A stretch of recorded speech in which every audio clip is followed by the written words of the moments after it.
ബാലികയായ അത്ഭുതം കാട്ടിയ ദേവി. ആറ്റുകാൽ അമ്മയുടെ ഐതിഹ്യത്തെക്കുറിച്ചറിഞ്ഞാലോ?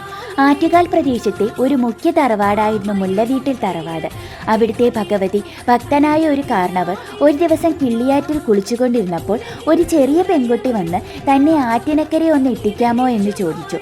നല്ല ഒഴുക്കുണ്ടെങ്കിലും തൻ്റെ മുതുകിൽ കയറ്റി ബാലികയെ മറുകരയിൽ കൊണ്ടെത്തിച്ചു. തൻ്റെ വീട്ടിൽ കൊണ്ടുപോയി ഭക്ഷണം കൊടുത്ത് ബാലികയെ വീട്ടിൽ താമസിപ്പിക്കാമെന്ന് വിചാരിച്ചെങ്കിലും പെട്ടെന്ന് ബാലിക അപ്രതീക്ഷിതയായി. അന്ന് രാത്രിയിൽ കാരണവർ കണ്ട സ്വപ്നത്തിൽ സാക്ഷാൽ ആദിപരാശക്തിയും പ്രപഞ്ചനാഥയുമായ ഭഗവതി പ്രത്യക്ഷപ്പെട്ട് ഇങ്ങനെ അരുളി: നിന്റെ മുന്നിൽ ബാലികാ രൂപത്തിൽ ഞാൻ വന്നപ്പോൾ നീ അറിഞ്ഞില്ല. ഞാൻ അടയാളപ്പെടുത്തുന്ന സ്ഥലത്ത് ക്ഷേത്രം പണിത് എന്നെ കുടിയിരുത്തണം.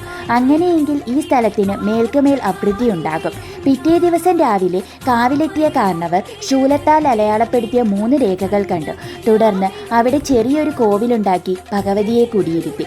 കൊടുങ്ങല്ലൂരിൽ വാഴുന്ന ലോകമാതാവായ ശ്രീ ഭദ്രകാളിയായിരുന്നു ആ ബാലിക എന്നാണ് വിശ്വാസം. വർഷങ്ങൾക്ക് ശേഷം ക്ഷേത്രം പുതുക്കുകയും കയ്യിൽ പള്ളിവാൾ, തൃശൂലം, അസി, ഫലകം എന്നിവ ധരിച്ച് ചതുർബാഹുവായ ശ്രീ ഭദ്രകാളിയെ പ്രതിഷ്ഠിക്കുകയും ചെയ്തു.